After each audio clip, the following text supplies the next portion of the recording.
एकनाथ शिंदेंचा आणखी एक मंत्री अडचणीत सापडण्याची शक्यता। अनिल पवारांचे धागेदोरे दादा भुसेंपर्यंत, राऊतांचे आरोप तर चूक असल्यास ईडी कारवाई करणार, भुसेंचं प्रत्युत्तर।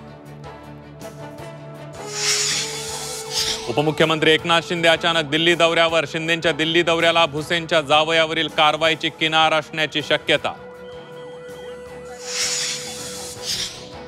कृषी मंत्री माणिकराव कोकाटेंचा सभागृहात 22 मिनिटे पत्त्यांचा डाव, आमदार रोहित पवारांचा दावा, कोकाटेंवर कारवाई कधी, सरकारला सवाल।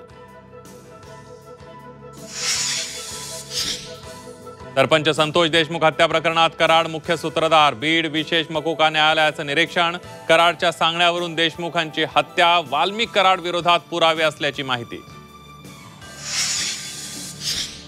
गोट्या गित्तेचं दहशतीचं पिंडदान, शत्रूच्या घरासमोर ठेवत होता उत्तर कार्याचे पिंड, गोट्या गित्तेला जेरबंद करण्याची मागणी। संतोष देशमुख महादेव मुंडेंच्या हत्येचा मुद्दा खासदार सुप्रिया सुळेंनी संसदेत मांडला, दोन्ही प्रकरणात सीबीआय चौकशीची सुळेंची मागणी।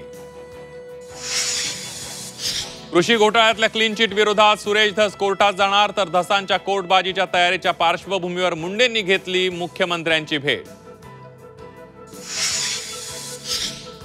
विरोध नाही तोपर्यंत शांत, विरोध झाल्यावर ओरिजिनल माणूस तयार होतो, जयंत पाटलांचा इशारा, राजकीय चर्चांना उधाण। आणि अमेरिकेचा भारतावर पुन्हा टॅरिफ वॉर, 1 ऑगस्ट पासून भारतीय वस्तूंवर 25% कर, डोनाल्ड ट्रम्प यांची माहिती।